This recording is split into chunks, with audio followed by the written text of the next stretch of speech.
আমি দীর্ঘদিন যাবৎ ইসলামী আন্দোলনকে ভালোবাসতাম, ইসলামী আন্দোলনের মধ্যে যোগদান করেছিলাম। প্রথম যোগদান করাকালীন অবস্থায় আমাকে ইউনিয়নের সভাপতি বানাইছেন। কিছুদিন পর পরেই আমাকে কেন্দ্র থানার সহসভাপতি পদে নিযুক্ত করেছেন।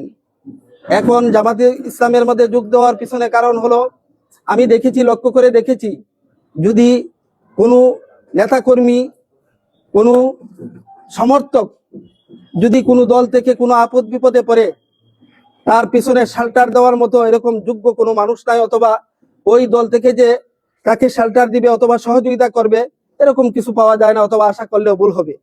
আমি যেটা দেখেছি, জামাতে ইসলামের নিয়ম শৃঙ্খলার দিক দিয়ে জামাতে ইসলামের অত্যন্ত সবল এবং স্ট্রং। এই হিসাবে আমি চিন্তা করে দেখেছি, যেহেতু ইসলামের বিজয়ী চায়, ইসলামের কান্ডারি তারা, ইসলামকে সামনের দিকে অগ্রসর করে বাংলাদেশকে সুশাসনে, ইসলামী শাসন প্রক্রিয়া দিন নিয়ে যাওয়ার জন্য ইচ্ছুক তারা। এই হিসাবে আমার মন চাইছে, যেহেতু সাংগঠনিক দিক দিয়েও একটু সবল, আর ইসলামী দল হিসাবে আমি জামাতে ইসলামীর মধ্যে যোগদান করেছি। আর আমার অধীনস্থ অথবা আমার এলাকার আরো অনেকেই, প্রায় শতাধিক লোক জামাতে ইসলামের মধ্যে যোগদান করবে।